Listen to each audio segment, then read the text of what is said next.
Krishna and Hare will be interviewing Prabhuji, and they're representing the boys here.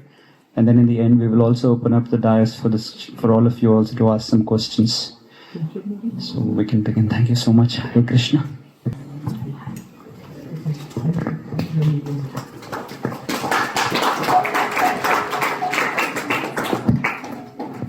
Hare Krishna. So, can I have a hands raised about how many people know who Chaitanya Charan Prabhu is? Okay, most of you. As you know, Prabhuji is a brahmachari and he has served all his life, dedicated his whole life to the propagation of Krishna consciousness and the movement of Srila Prabhupada. And he is a very esteemed speaker and devotee, and we are extremely fortunate and privileged to have him with us over here. So let us take complete benefit of this privilege and give our attention to his spiritual insights and see what we can learn about spirituality from his grace. Two things that really attracted me from him was his succinct manner in which he presents scientific concepts of the Bhagavad Gita in a very relatable way for our audience. So I hope to gain some spiritual insights and dive straight into the discussion. Thank you, Bruce. Thank you. Om Jnanatimirandasya Jnananjanashalakaya Chakshurunlatam Yena Tasmai Shri Gurave Namaha. Hare Krishna Prabhuji. Personally speaking, I'm homeschooled and I've been lucky enough to know and associate with brahmacharis in the Melbourne temple very closely. So, and I've heard their stories on how they came to Krishna consciousness as well. So my first question to you would be that I would like to know how you came to Krishna consciousness. How did you make that conscious decision to come, like to completely surrender to the movement? And how was your life before and how is it now? What has changed? What has improved? What do you feel that would be very inspiring for us? They are two very different questions. Let's see. How did I come to Krishna consciousness? I'm still coming. So, Krishna consciousness is an ongoing journey. But you could say, at a conscious level, that journey started from my childhood. That when I had polio, I think I told that story sometime. And I was one, my mother took me to get a vaccine, polio vaccine. But unfortunately, the fridge over there had lost its power supply. Neither the attendant nor the physician noticed it. So the vaccine itself because of the raised temperature, the germs in it increased. And when I was given that vaccine, instead of preventing polio, it ended up causing polio. So I don't remember any of that, but my first memory of that was when I was about 2.5 or 3, and some distant relative had come to our home, and she was consoling my mother, saying, "It's so sad, your son got polio." And I remember my mother's voice, very calm, clear, confident. She said, whatever he lacks physically, God will provide him intellectually. So that set me on the path of intellectual focus and intellectual growth. And by Krishna's mercy, I did have some intellectual ability to remember, articulate, analyze. So from my early childhood, I had a lot of faith in the power of education. The power of education, using the intelligence to learn and therefore improve my life and improve the life of others. So in school, I would help other kids who find it difficult to understand some concepts. When I finished my 10th, I started offering free tuition classes for other kids in 8th and 9th, so that for a few months, not a lot of time, but I did that so that they could help in their study, grow in their studies. When I was in my college, I joined a social welfare organization in which I was focused on the educational wing. So we would go to underprivileged areas and we would teach the kids over there, offering free tuition classes in English or history or geography or maths, whatever subjects they needed. So while I was there, I noticed that many of these kids came from dysfunctional homes. There was alcoholism and domestic violence. And as these kids became friends, we spent time with them. So I was once taught them history one day, and then I was talking about World War I and World War II. And after that, when they spoke, I felt as if their world is in a war right now. And I'm talking about World War for them. So how much am I really helping them by this? So that's when I felt that if we could help the family, the parents especially, to deal with alcoholism and overcome alcoholism, that would be a useful contribution. So I talked with the leaders of the organization. We started diversifying into anti-alcohol campaigning. We got some experts to come and speak. And we also learned some things. And a small section of that, what in India we call slums. So there, everybody resolved to give up alcohol. And we considered a great success. But then there was a semester break, I went home. And when I came back, to my utter dismay, I found that not only the parent, the father especially, parent, but even the kids had started drinking. So in between there had been a local municipality election, and one of the candidates, in order to woo the voters, had brought truckloads of free liquor for everyone. So that's when I started feeling that when I'm trying to help others. So this vision has slowly crystallized in my life, that on the path of life, we all want to open doors. We want doors to be opened. But on the path of life, we want doors to be opened so that we can have a better life. So for example, one door could be education, another could be employment. And all this is important, that these doors be opened. But then, it is just as important that on the path of life, there are trapdoors. And these trapdoors, they need to be closed. If we don't close them, we will fall down these trapdoors. Those trapdoors could be our own resentment, our own addictions, our own unhealthy desires. So I felt that the studies that I was doing, the knowledge that I was sharing with others, that was for opening doors. But I realized that closing these trapdoors is just as if not more important. That's when I became more open to trying to understand the inner world. And I started reading books on psychology and philosophy, and then I came to the Bhagavad Gita, especially when I read the section 3.36 in the Gita, and that whole section 336 to 43, where Arjuna asks, what is it that impels me to act against my best interests? Takena prayuktoyam papam jarati purusha nichanapi varshnaya baladina yojita. That really resonated with me. This is what I want to know. And then it was that. It was not just that these trapdoors were there in their lives, but then my life also.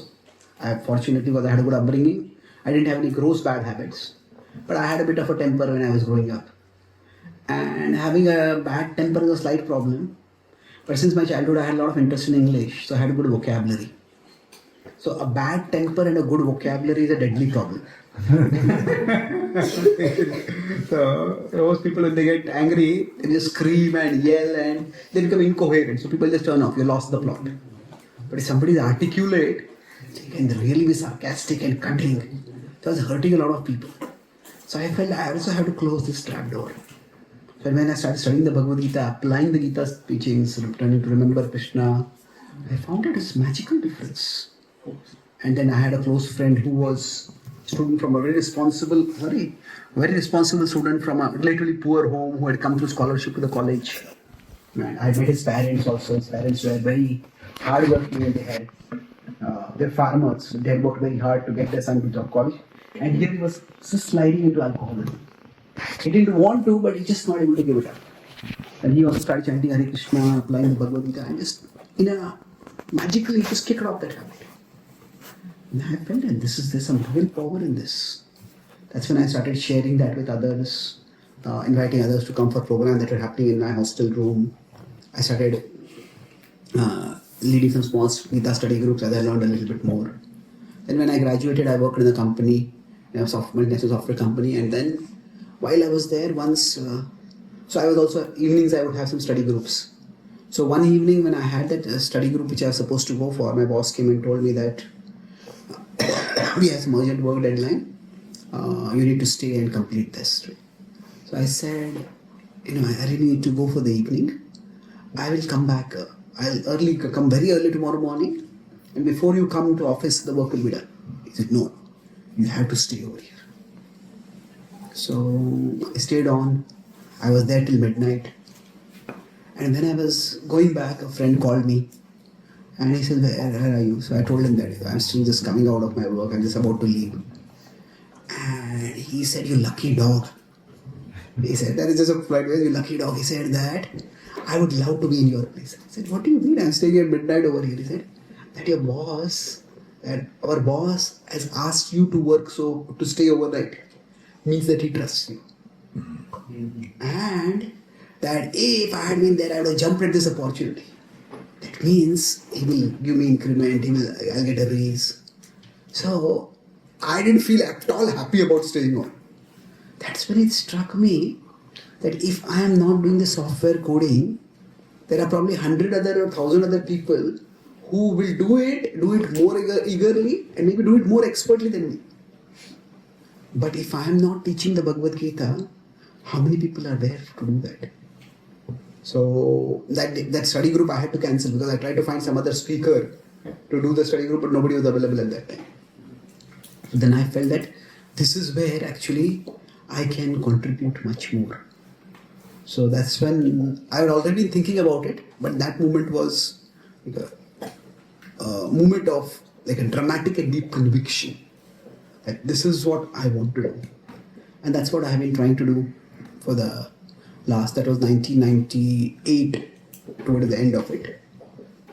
So probably, I'm older than most of you, or rather I've been as a monk more than as long as you lived. It has been quite a fulfilling journey.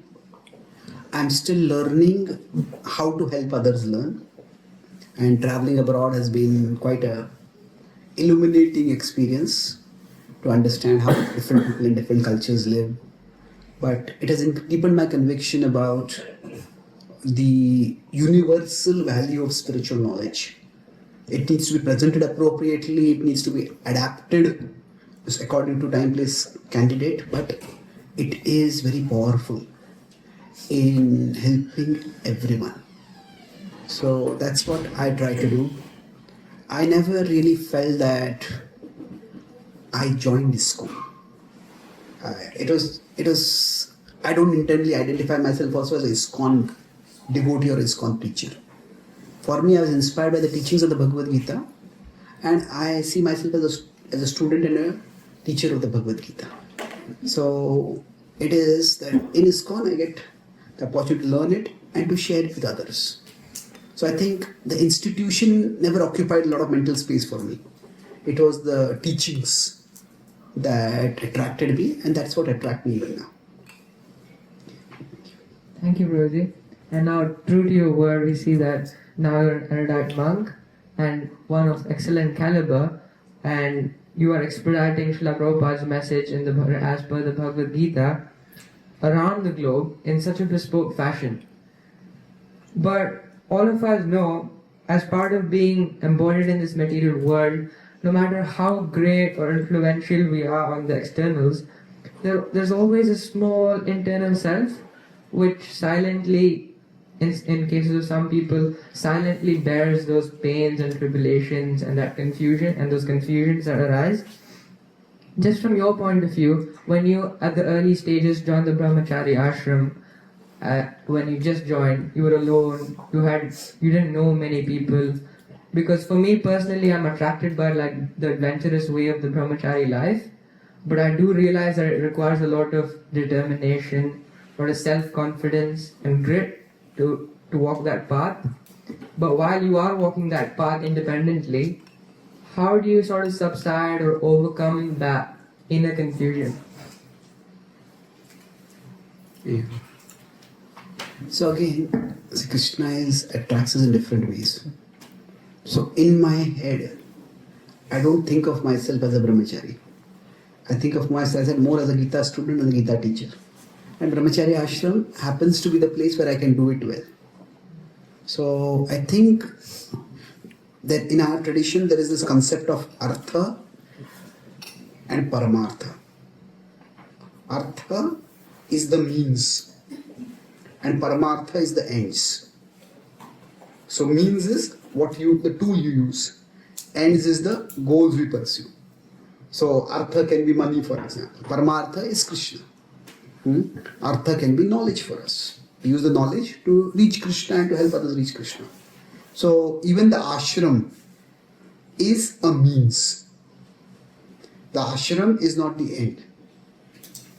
The end is for us Krishna always.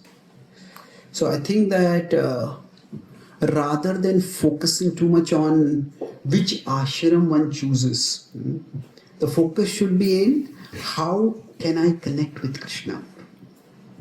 And then if we find a way to connect with Krishna that is inspiring for us, then that is what will sustain us. That will sustain us in Brahmacharya ashram, that will sustain us in Grahastha ashram, wherever we are. Any place we can get distracted or entangled, but broadly, I think there are, so for me it has been the philosophy that has sustained me, that attracted me, that sustained me, that continues to sustain me. Now, in general, we need to have some sense of strong attraction towards serving Krishna, and it is that attraction that helps us to overcome other things. So for me, my physical limitation never really posed much of a problem. Because it's not that I was living on a farm, I was living in city ashram, so basic facilities were there. Even when I travel, like my travel is more inconvenient for others than for me. In the sense that others carry my suitcases, others push my wheelchair. So it's not so inconvenient for me. And over a period of time, I have become comfortable making others uncomfortable. But I think every one of us has to adjust. So, for me, I am a bit of an introvert person, and the Brahmacharya ashram can be a quite crowded place. So having your own mental place and physical place was a bit of a challenge. That was a bigger challenge than the physical disability for me. But over a period of time, I found my place. So I think the service and the nature, they are two more important things than the specifics of one's particular limitations or challenges. If there is some service we are attracted to, and there is a nature like that, Brahmacharya life is a bit of adventure. And I feel that if we overvalue the ashram, sometimes we may get so caught in the ashram that we forget the ashray. That we should not be so, it can happen in both ways. Somebody becomes a brahmachari when they would be much better off in grahastha life. And then that indecision, should I stay, should I leave, should I become, should I not become, that actually overshadows their taking ashray of Krishna. And somebody becomes a grahastha, and then they think, oh, if only I had been a brahmachari, my life would have been, I have so much focus on Krishna, that here, whatever ashray they have, they cannot take ashray of Krishna so much. So in that sense, try to see how we can take more and more ashray, shelter of Krishna. And if we do that, then adami buddhi yogam tam yena mamopayantite.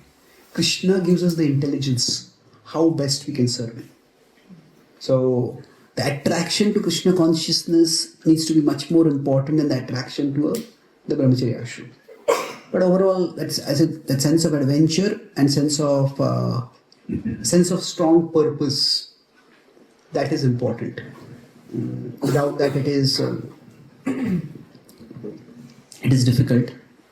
So one time I was traveling from Kolkata to Pune. I was staying. So at that time, normally when I would travel, international travel is relatively actually easier because wheelchair assistant is there. In India, trains are quite complicated. So I was supposed to go, and normally in India when I would travel by train, there was someone with me. But in this particular train travel, there was no one. And then it is a quite long travel across the whole country. It sometimes takes 24-25 hours. But somehow there was a flood, and the whole train got diverted, and I was in that train for 85 hours. It was crazy. And then that time we were like very were very strict. You don't eat anything from outside.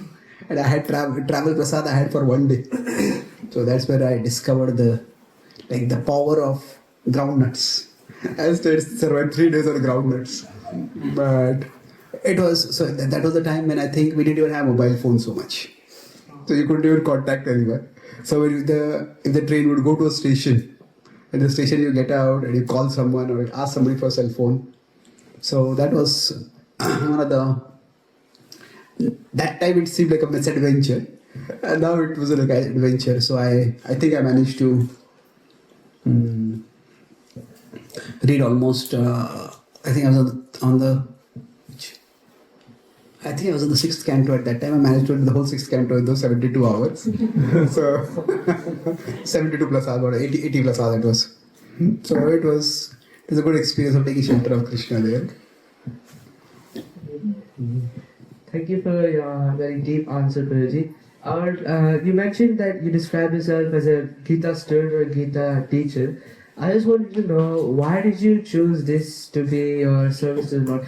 Why are you so fascinated by the Gita, and so fascinated that you even made a website on it and then you took it upon yourself to teach other people about it? What made you so interested in the Bhagavad Gita? I don't think I ever chose it. See, in our spiritual life, some things we choose and some things choose us. So it is in the 6th chapter. Krishna says, "Purva abhyasena tenaiva riyate yavashopi saha." That based on our previous practice, 643-44, Krishna talks about that whatever we may have practiced in our previous life, because of that, we are just attracted. Riyate ya avashopi saha. Avashya is almost helpless. It's not something which we can control. It's a natural gravitation. So I won't say I have that much level of attraction towards Krishna, but towards Bhagavad Gita. But definitely, it's much more than the Bhagavatam or the Chaitanya Charan or other books. Over a period of time, I have also tried to analyze why it is so. I think there are 3 reasons. First is that there's a lot of philosophy, a lot of analysis, a lot of depth in it, and that gives me some space to use my intelligence. When I hear stories, I feel very intellectually underemployed. So I don't. There's one speaker who speaks when Inspector Sannyasi and Guru. He speaks very slowly. When I would hear his classes, I would feel intellectually tortured. So when he would give class in Hindi, one sentence he would speak, I would mentally translate it into English, I'd mentally translate it into Marathi, I would mentally translate it into my own Hindi, and still he has not gone to the next sentence. So I guess Bhagavad Gita gives me a lot of scope for using my intelligence. That's one reason. The second reason is that, relatively speaking, there is in spirituality, there's the rational side and the mystical side. Mystical, mythological. Now, mythology, sometimes we use the word in negative sense, but the word mythology does not intrinsically have a negative meaning. Myth means a story that has acquired a larger than life status, larger than reality status. Now, that can mean imagination, imaginary, but it can also mean a story that involves supernatural elements and other things. So in general, I find that connecting with others through the let's focus on the mystical part, connecting with others to the rational side is much easier. One of the reasons why the yoga tradition has become more popular than the bhakti tradition is that yoga does not come with so much of a mythological baggage. Oh, you have to believe in the spiritual world and 14 planetary systems and this and that and all those things. So I feel that the way I present spirituality is, I try to have what I call as a minimal assumption approach. That means that when the person is hearing a topic, that person should need to make as less assumptions as possible. So studying the Bhagavatam often requires a lot more acceptance of many things. So the Bhagavad Gita's philosophy, relatively speaking, is more rational. There is of course mystical element like Krishna's universal form and other things, but it is much more rational. So the intellectual side helps me. The rational side also helps me to present it in a way that I can connect with others. I was attracted also through the scientific presentation of Krishna consciousness initially, and I feel the scientific potential in the Gita is quite a bit. And the third reason, I guess, is that it's just something which is more accessible in terms of its size. That the Bhagavatam, it is so large that it's very difficult to. Whenever I'm studying a book, I like to have mental map of the book. So what is where? So it's a little more difficult to have a mental map of the Bhagavatam readily available in the mind because it's just so big. So, but the Gita, it's generally, if you ask me any verse, I try to memorize all the verses, but even if I don't remember the words, I remember what is going on in that section, what comes before, what comes after. So that having a mental map becomes much easier, and that's how I feel that it's easier to develop a relationship with the Gita. I don't see the Gita as just a book that I study. Like I have a relationship with Krishna, and I have a relationship with the Gita. Many of the verses of the Gita are not just sources of wisdom for me, they are like close personal friends. And in that sense, that it's just like if you meet a friend after a long time, just feel comfortable being with that friend. So like reciting the Gita's verses, contemplating those Gita's verses is something which I feel comfort. I feel at home over there. Thank you. Thank you, Prabhuji. Now that we understand how your love for Gita came about, how it interests you, and how you studied the Gita to become the spiritual scientist. Most of us here are studying the Bhagavad Gita currently, or may have studied it before.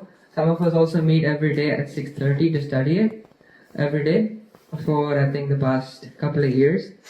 But quite often when we flip through the Gita to try and understand the verses, the translations, the purports written by Śrīmad Bhāgavatam, and even if we really try and understand it, at least for me, most of the times I find myself just brushing past, and just the most that I'm instilled with is just a theoretical explanation. But I really fail to draw from the theory or whatever is written in the purports to practically apply in my life. I find that really hard in my situation. So, is there some practical tips where I can draw from that philosophy to practically apply it in my life? Or is it just something that happens by practice or just reading it over a long period of time?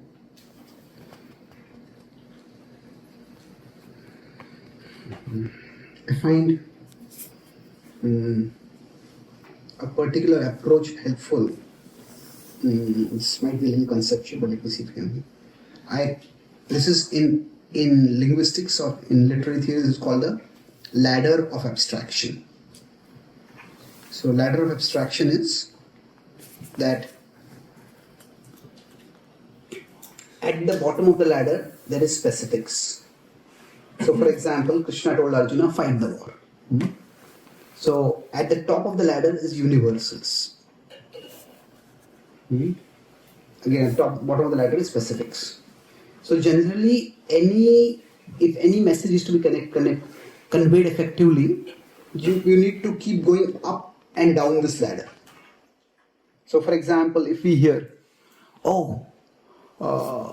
there was a bomb blast, or say Israel attacked Qatar, or whatever. Yeah, Israel attacked Qatar.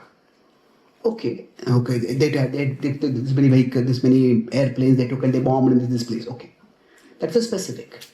Now from that we go to universal. Universal could be there has been this long-standing tension between these states, and this state is like this is a sponsor of terror, or this state is a target of terror, or whatever. and we come back to specificity. So in general, going up, going down. If you are only focusing on the specifics, it can be entertaining, but there's not much learning about it. On the other hand, if you focus only on principles, then it's not very interesting. You say, oh, global warming is happening and the whole environment is getting deteriorated and things are getting a problem. Okay, but you say this particular place, this particular park had 500 cheetahs and today there are only 5 cheetahs remaining. Okay, that's a specific fact. So in general, when we try to understand scripture, so it's helpful to go up and down this. So up this is 5,000 years ago. This is the time of the Kurukshetra war, the Mahabharata war. So this is timely at that time. Then this is timeless. And then again this is timely. Timely is for us today. So in general, whenever an Acharya gives a commentary, they may not consciously articulate this, but this is what they're doing. That we take some timely incident, we go to a timeless principle, and then we come back to its current application.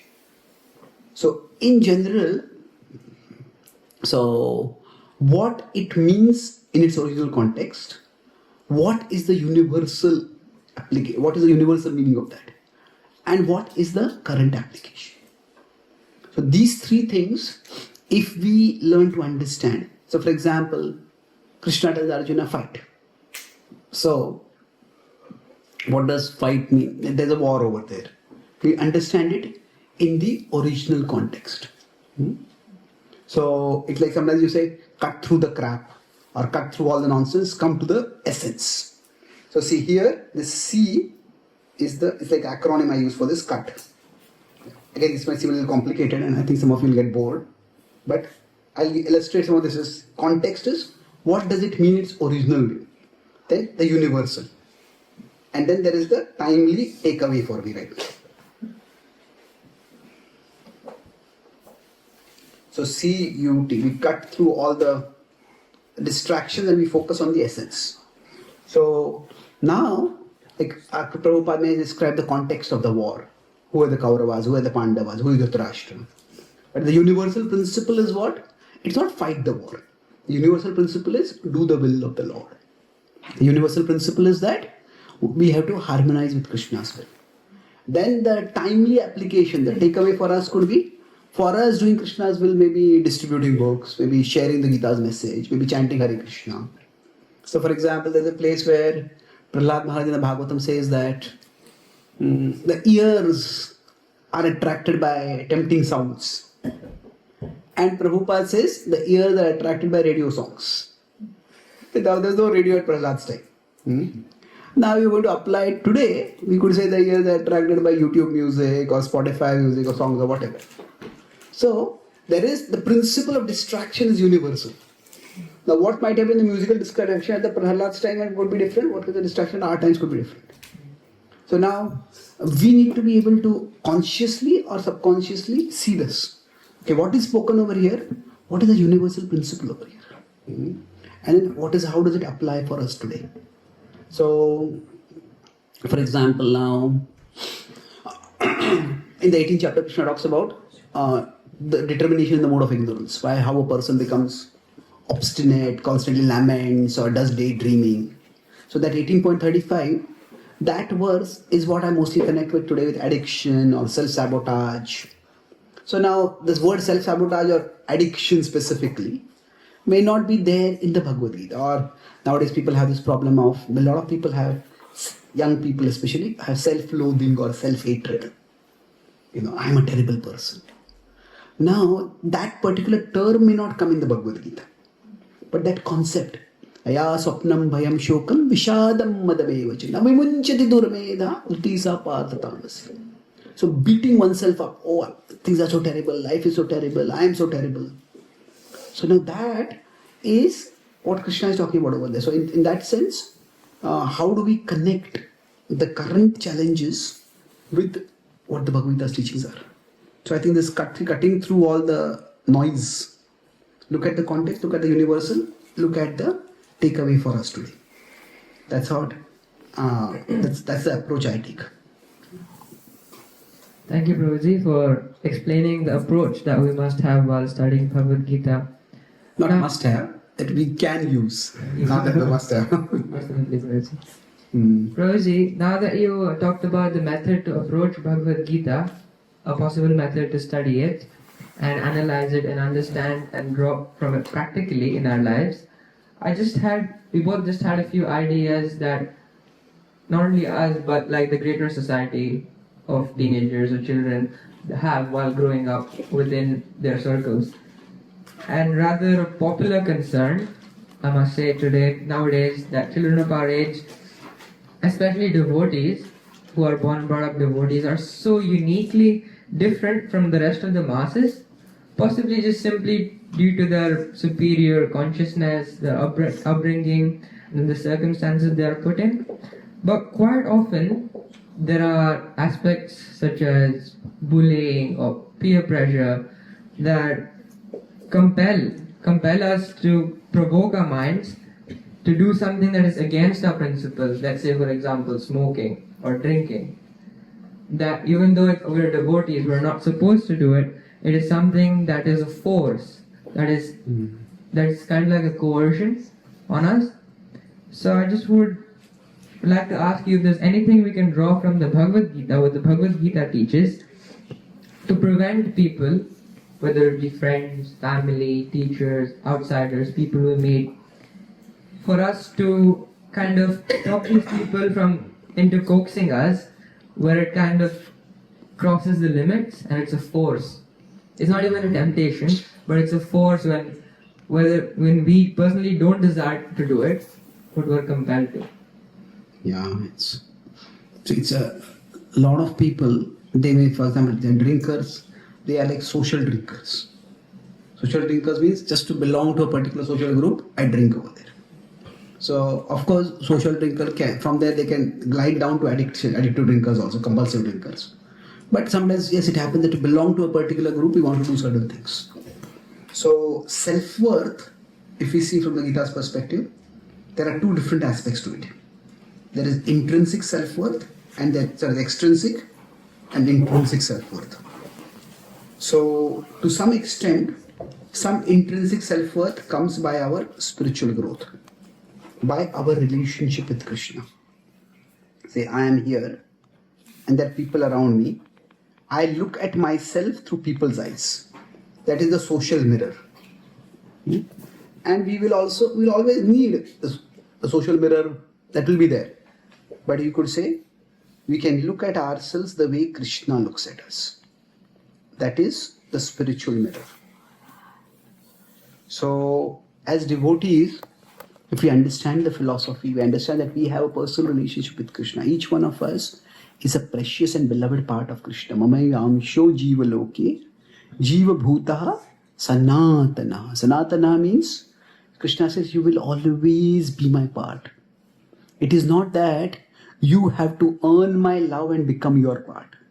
Even if we make mistakes, even if we fail and fall, still we'll always be a part of Krishna. So that understanding itself gives us a sense of confidence. Say somebody is a part of the Australian cricket team. If they're a part of the cricket team, that means they will have a part in the cricket team. Isn't it? So like that, when we are parts of Krishna, that means we have parts in Krishna's plan. And we have parts and we have the abilities, the assets necessary to play that part. So that way, that relationship with Krishna can give us a sense of intrinsic self-worth. Of course, this is important, but this is not sufficient. We also need social self-worth. Extrinsic self-worth largely comes from society. So when it comes to society, now we may differentiate society in terms of devotees and non-devotees. Now stay with devotees, don't stay with non-devotees.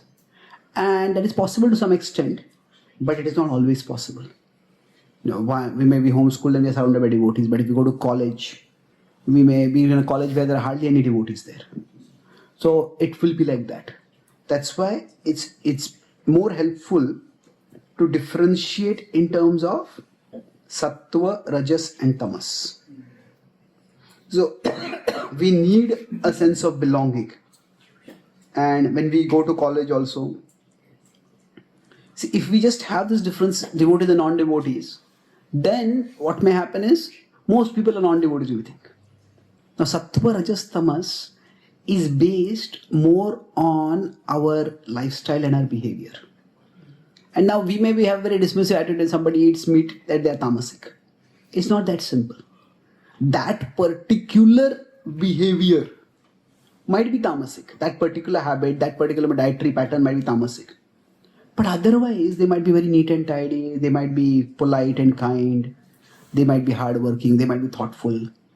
So we can't define a person's mode just by one activity. You have to consider various things. So in general, we should try that social self-worth. We seek it through some group that is in sattva or rajas, not in tamas. Sattva generally is pro-devotional. Pro is favorable, not professional devotional. Right? So this is, rajas is non-devotional. Now rajas means what? People are just interested in achievements. No, I want to study, I want to come first in my class, I want to win this award, I want to do this, I want to do that. So now rajas is itself not strongly against bhakti. When rajas goes down to tamas, like students may decide, oh, I want to come first in my class. Once I come first in my life, I'll go to a party and I'll drink and all do all kind of tamasic things. That is tamasic. So even in our work, some people who come to office are just interested in their work. Just do the work, do it competently and then do other things. So even rajasic association is not that bad. But tamasic is anti-devotional. That is something we need to avoid. So if we learn to select, so if I talk about these two things, extrinsic self-worth and intrinsic self-worth. So intrinsic needs to be cultivated. We need to cultivate our relationship with Krishna. And extrinsic self-worth, especially social worth, it has to be selected. We need to select which are the people among whom we seek acceptance. So if somebody says that I want to belong to the cool kids, and the cool kids are those who drink, then to belong to that group, I may have to drink. But do I need to belong to only those kids? Maybe they're the cool kids and they're the smart kids. Maybe I can belong to the group of smart kids. So each of us can find which group we want to belong to. So if you can find a sattvic group to belong to, or rajasic group to belong to, not a tamasic group, then that level of peer pressure, the peer pressure won't force us to do things which are anti-devotional. So peer pressure will always be there. But if somebody is in a school, in a group where everybody studies very well, the peer pressure will inspire us to study. Isn't it? So we cannot avoid peer pressure completely, but what kind of peer pressure we choose depends on who we mentally consider to be our peers. We have many peers. Socially we may have 150 peers. But who we mentally consider to be our peers. These are the people I want to belong to. I want to be like these people. I want to belong to this particular group. So now nobody will be completely identical to, or nobody will have completely the quality that we want to have. But to a large extent. Thank you. Thank you so much, Prabhuji. Coming back to the Bhagavad Gita and Prabhupada's books, whenever difficulties arise in our lives, whenever we go through a period where it's not very nice time, then I start doubting that does Krishna really care about us? Why is he putting me through such difficult times? I mean, I know that it's karma, it's because of my actions this is happening, but my mind sometimes puts these thoughts that does Krishna really care about us? Does he even exist sometimes? And I'm not sure how to instill my faith so that I don't get these thoughts, how I can even tell others not to get these thoughts. So first, for my belief. Okay. See, one of the most, we have to understand what faith is.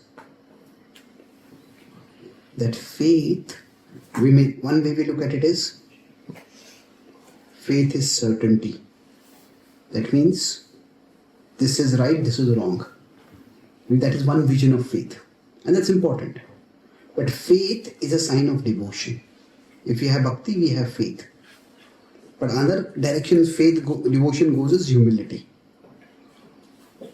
And if I have humility, that means I don't really know. I don't know, I'm a small being, I don't know everything. So humility is characterized by comfort with uncertainty. So comfort with uncertainty can lead to insecurity. Oh, maybe what I'm doing is all wrong. Or it can lead to curiosity. Hey, there is always so much more for me to learn. So it's not that when some thought like this, oh, does Krishna exist, pop up, we should go on a war against that thought. No, these thoughts pop up. This is just the nature of the world, is that in this world Krishna is invisible and Maya is ultra visible. So I think those questions will come up. It's not necessarily a serious, not a dangerous defect or deficiency in our bhakti. So don't beat yourself down if such thoughts sometimes come up. In general, for each one of us, we have the things that matter for us. And when those things that matter for us don't happen, then naturally we feel disturbed. So it is like, say, a child wants a toy and the parents don't give that toy. The child may say, you don't love me only.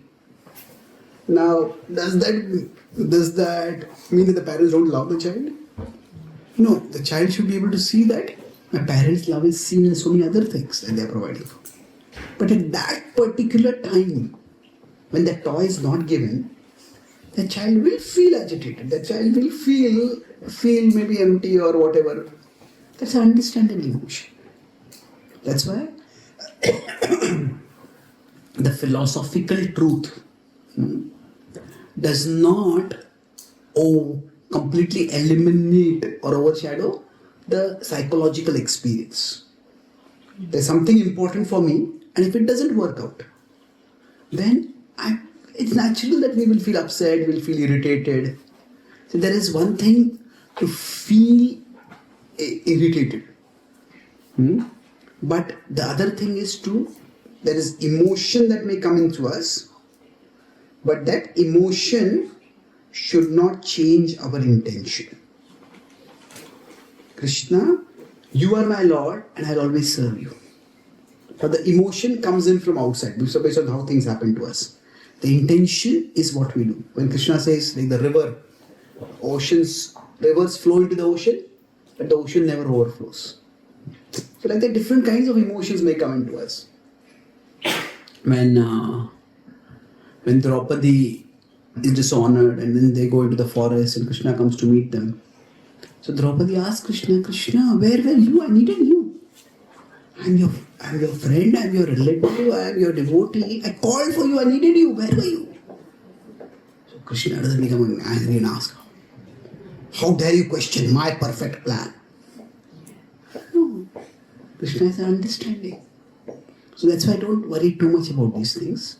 But in general, we need to be able to expand our vision, to look at what are the good things that have happened in my life. And okay, this thing has not worked out, this thing has gone wrong. That's true. I cannot deny that I feel bad because of this. But look at the good around the bad. Okay, this bad thing has happened to me. Okay, I didn't get as good marks as I wanted. I didn't get selected in this particular group or whatever. But what are the other things good in my life? So if we look at what is right, then our faith can be strengthened. If we keep looking at what is wrong, then our faith will become weakened. Do you want to open the questions? I have one last question. Sure. I had one last question for you, Prabhuji.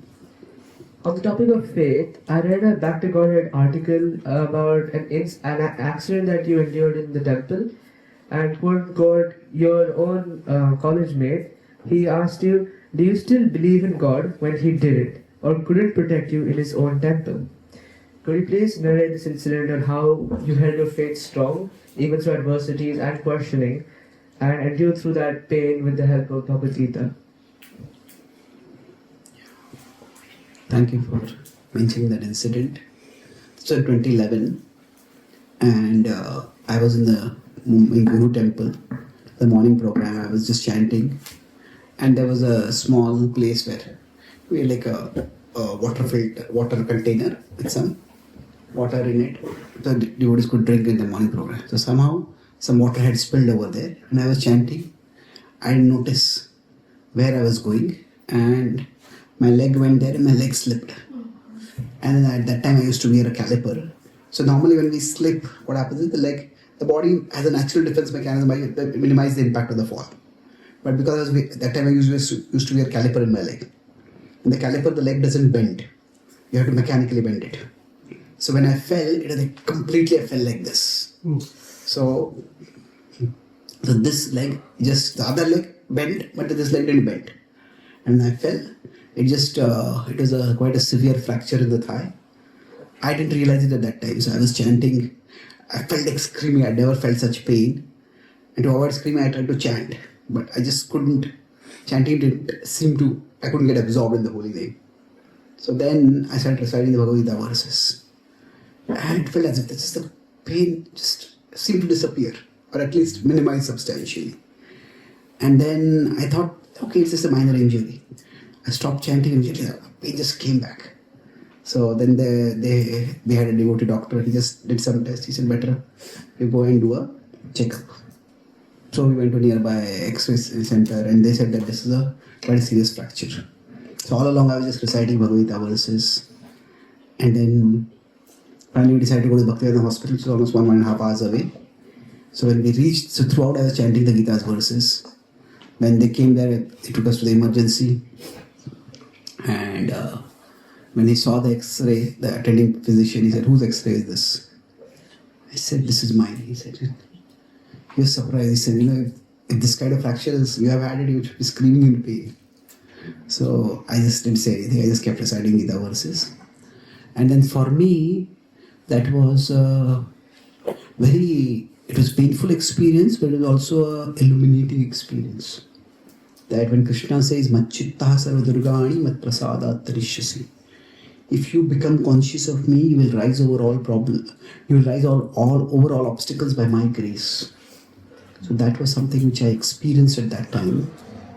And of course, I wasn't chanting the Gita's verses out of devotion.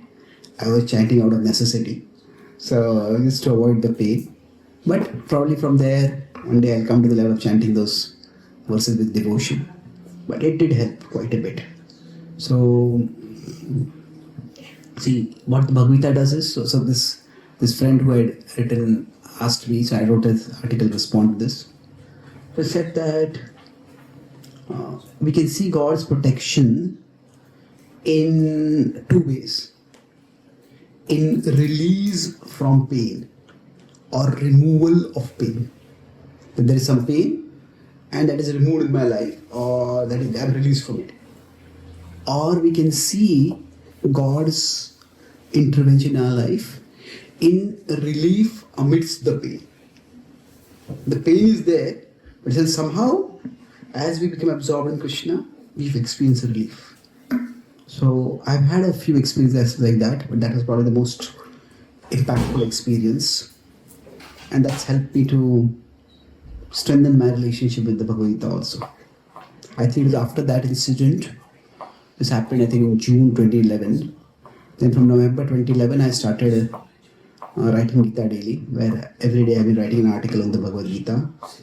Now I almost 6,000 articles I have since then. So I have to keep writing every day. Thank you so much, Rosie. I'm sure this definitely instilled a lot more faith into those reading Bhagavad Gita. And now we also have a viable method through which we can take instructions from the Bhagavad Gita and practically apply it in our lives through your insights and your help, Prabhuji. Thank you so much. Now, before we end, Prabhuji, we just have a small rapid fire round where we'll ask you a few questions. If you can answer it as short and sweet as possible, that would be great. If you're ready. Number 1. 3 people who really inspired you. Shri Prabhupada, Radhanath Maharaj, Adesham Prabhu. Number 2. Your 3 most favorite books. Bhagavad Gita. Not really Bhagavad Gita.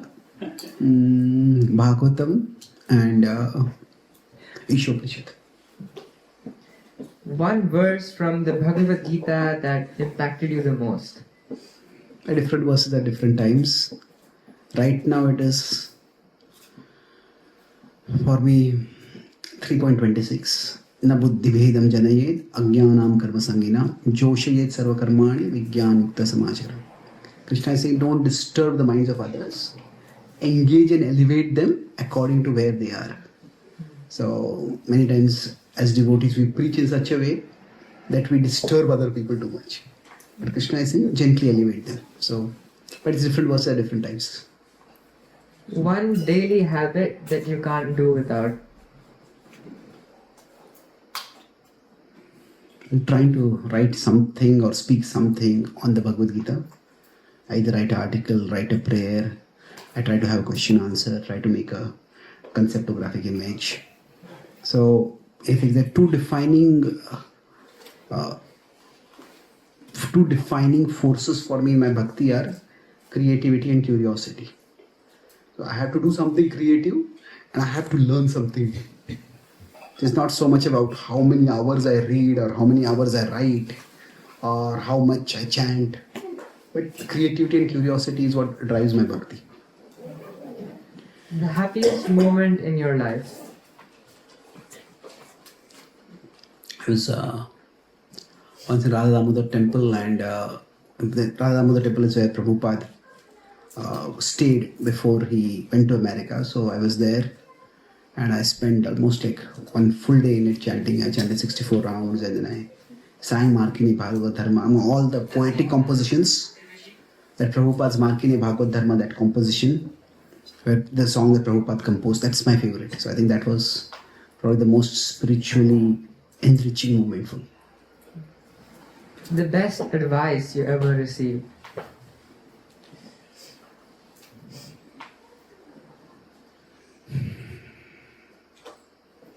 Okay, when I told Radhanath Maharaj that the devotees tell me that my classes are too intellectual, I said, but I find it's difficult for me to change myself. So Maharaj told me, don't change yourself, but increase your concern for others. So that I felt very, very helpful, and that's how I came up with this gradually strategy of writing and drawing. So I don't want to dumb down what I'm teaching, but I still want that it should be understandable for others. So we don't want to lose our individuality. Don't change yourself, but at the same time, we want to connect with others. So increase your concern for others. 1 thing you dislike the most.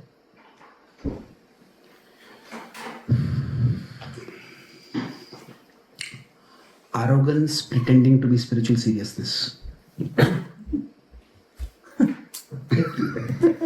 don't know if you understood that. That somebody says, I'm so spiritually serious, and therefore that person becomes very arrogant and just does not listen to anyone else. This is the right thing and everything else is wrong. So, If you could get a superpower, what would you ask for?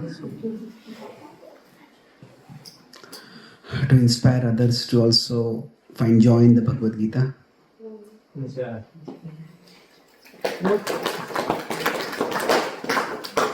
What would you define as your core strength in 1 word?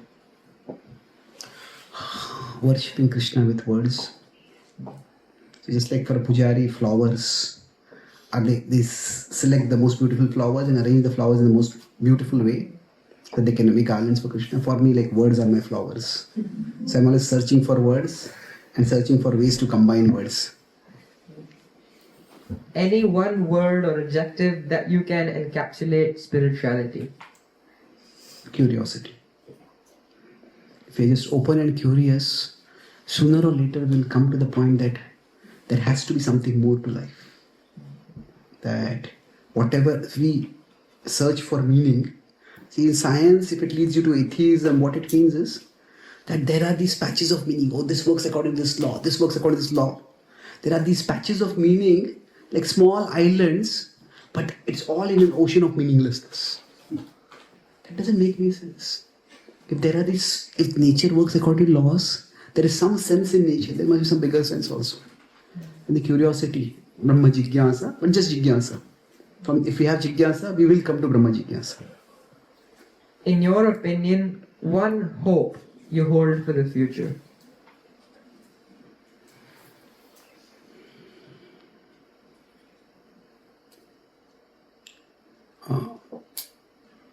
More sattva guna in the world. So, as devotees, we need more sattva guna so that we can live more sustainably and harmoniously. The world, in rajoguna, if it comes to sattva guna, will be more peaceful and less conflicts.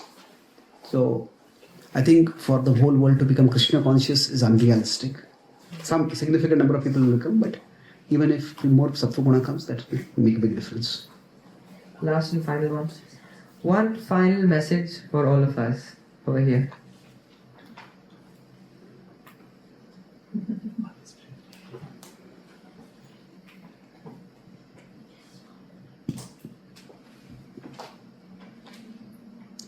Thank you. No, you are enough. That you are enough. You don't have to be someone else. That self-acceptance, I would say. Sometimes whether it is material expectations or spiritual expectations, our spirituality should lead to greater self-acceptance. Not that we become burdened and crushed by expectations. So that's the self-acceptance will lead to purification and spiritual. So self-acceptance. That's what I would say at this point.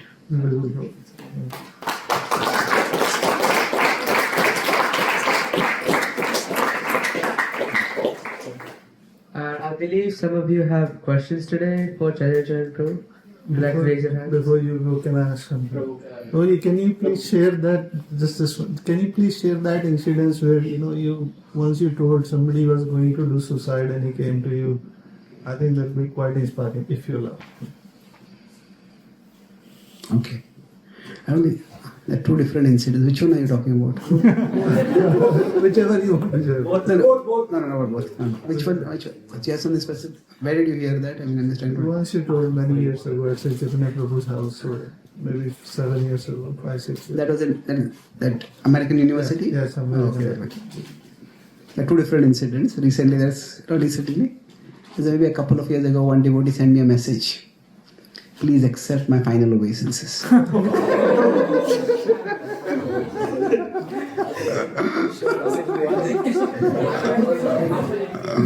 So I had to talk with him immediately. But so I think that's why that was one of the incidents that was in my mind. And sometimes as devotees also, we are there's so much that is expected from us that sometimes we feel like I couldn't do this, I couldn't do this. And our bhakti increases the pressure of expectation. Sometimes devotees become discouraged by that. So I had to talk with him and help him appreciate what he was doing and how it was valuable, even if in some devotee circles what he was doing was not valued. So that was like, I won't go into that incident so much, but this was in America. I had gone to one university and I was talking about broadly about mind management. So there was one American boy who came to me and talked. So he said to me after talk, after that, he had been going through a lot of turbulence in his life. He had not done well academically. He had been in a relationship and he had a breakup. See, people use the word breakup, but what happens is a breakdown. There's not much up in it. So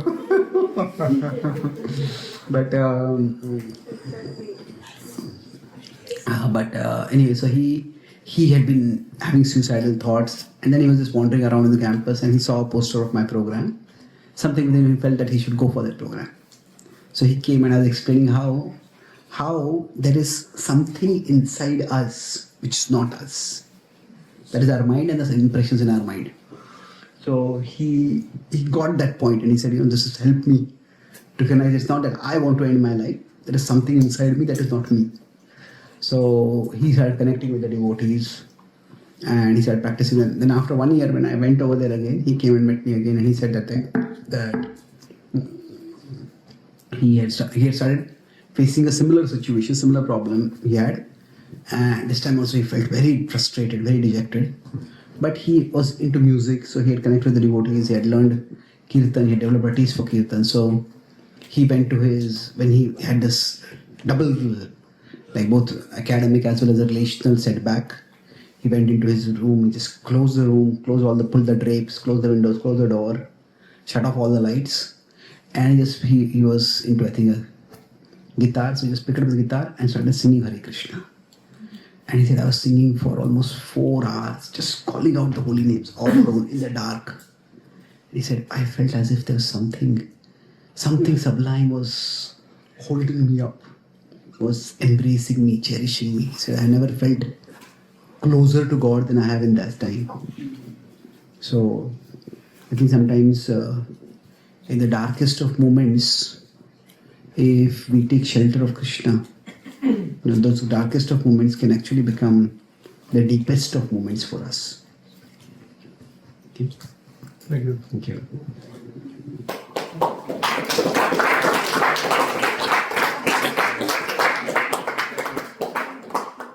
Arya, you want to ask a question?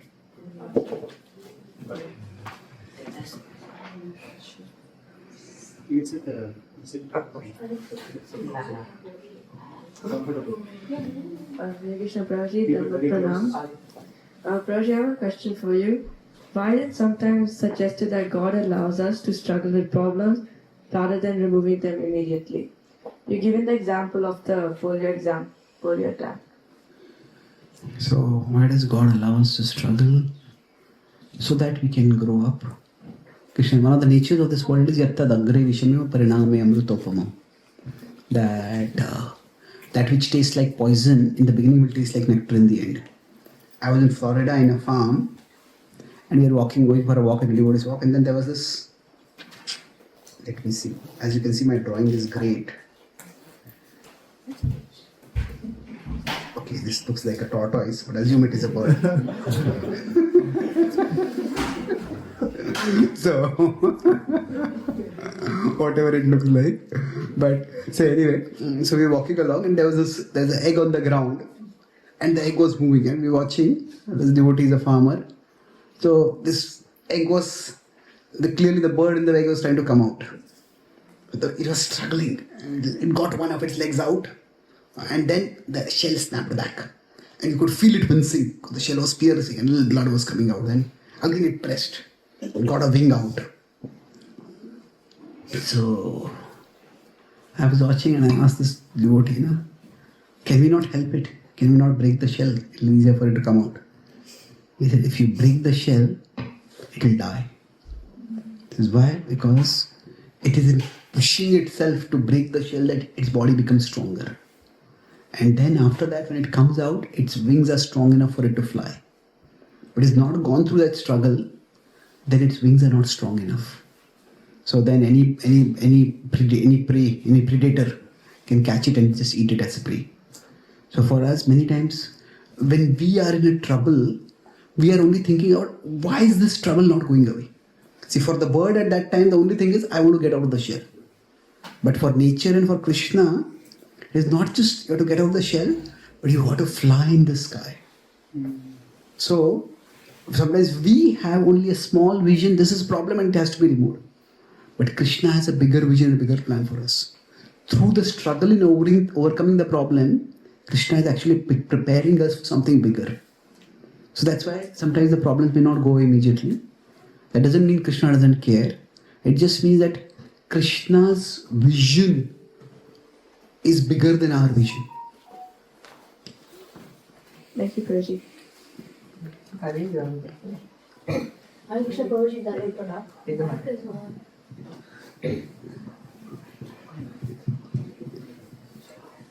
Hare Krishna Prabhuji, Dhanavad Pranam. My question for you is, how do we get the tendency not to feel more superior than other people and think that we can control them?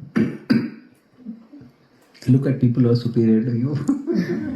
See, it's always a matter of choice. Generally, wherever we are, if I am here, there will be people smaller than me and there are people bigger than me. So now it's our choice where we look and how we look. So we can look at people who are weaker than us, smaller than us, and think that I have also grown and I can help them. Or we can look at people who are smaller than us and we try to think that okay, I'll control them, I'll dominate them.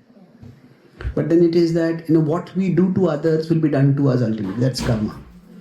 So if we too much try to control others, those who are smaller than us, then we will eventually end up more and more with people who are bigger than us and who will control us more and more. So just as we don't want to be controlled too much, nobody else wants to be controlled too much. So if we are superior in some way, try to help them rise rather than trying to control them. Okay, thank you. Hare Krishna Prabhuji, Dhanavad Pranam. My question today is there a way to inspire others to adopt higher standards without making them feel judged or looked down upon? Higher standards in what regard? So like when we're trying to preach or like tell someone about Krishna consciousness, sometimes they feel like looked down upon, that they're not as good as people following the bhakti path. And When you're talking about higher standards, means you're talking about devotees or non-devotee friends? devotees. Means how other devotees we can inspire them to follow higher standards. No, non-devotees, how to inspire them to follow. Okay. See, broadly, these words may not be familiar to you, but say if we are sharing with others, there are three ways we can do it. One is prescriptive. So prescriptive is like, where was I? I think I was in Seattle, and one devotee Mataji, she asked a question that my son is very enthusiastic about bhakti, but he went to his school and when he was taking lunch with others, he told all other students, you're eating meat, this is sinful and you will go to hell because of this. They were very upset by it. So I don't want to decrease his conviction, but how can I guide him? So what I told him that, see, when we prescriptive means like I am like a doctor prescribing to you. Now this is not acceptable to most people. They'll say, okay, that's your book, that is your idea. I don't accept that book, I don't accept that idea. So we cannot be prescriptive with others. Now what we can instead be is descriptive. Descriptive means this is what I do and this is why I do it. So for example, if we find somebody who's eating meat and then we are vegetarian. So then they may ask, okay, why don't you eat meat? So instead of saying that, okay, in our scriptures it is said, see, once we start quoting our scriptures, then it becomes our culture. Okay, that's your culture, that's your tradition, okay, that's up to you. But you should be able to present in a way that is logical, that is rational, that is universal. So we could say that when I came to know that, that when we eat meat, that meat comes from the killing of animals. I like animals. They are tender and gentle. I don't want them to be killed for my food. That's why I don't eat meat. So make it descriptive rather than prescriptive. So when I do kirtan, I feel so happy. I like the music, I like the sound, I like this, I like the vibes. That's why I do it. And then so what happens when you do descriptively? They also feel, maybe let me try it out. So be descriptive, not prescriptive. Thank you. Next.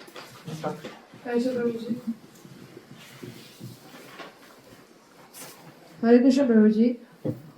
Pranam. So, in my daily life, Prabhuji, I see like lots of people criticizing others on the way they look, how they sound, and like on their habits. And I've been seeing this happening quite frequently, Prabhuji. So my question is, like, in what ways can we like purify our consciousness so that we stop judging others and then start cultivating humility? How can we stop judging others and stop criticizing them? See, judging is not a bad thing. Being judgmental is a bad thing. We all need to judge. So, for example, if somebody has a disease, somebody has got severe cough, and we are we also prone to get cough. That person is constantly coughing, we need to judge. Maybe I should not go too close to that person. That's judging. But there can be judging and being judgmental. Judging is based on more what is safe for me, what is good for me. Judgmental is we put a permanent label on that person. You are a bad person, you are a terrible person. So we will all need to judge in our lives. After this program, when you are having prasad, you may judge. There are so many kids over here. Which kids you want to spend? Which of them you want to spend time? No, you can't spend time equally with everyone. Somebody says, okay, these are my friends, I have not met them for a long time, I want to spend some time with them. So you're judging. But that doesn't mean you're being judgmental, you're saying all the other kids are bad kids.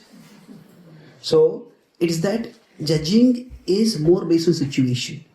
Judgmental is we put a permanent label on the person. You are a terrible person. You are like this, you are like that. That definitely becomes problematic. So recognizing that everybody is trying their own way.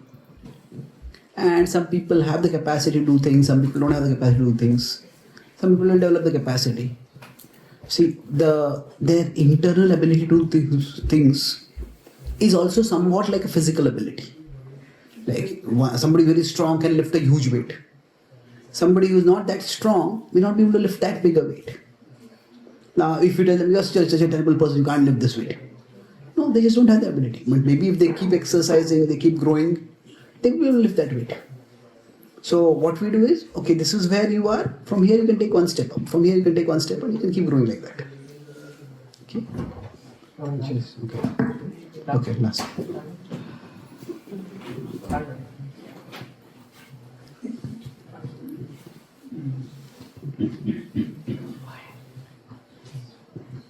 Hare Krishna Prabhuji, Dandavad Pranam.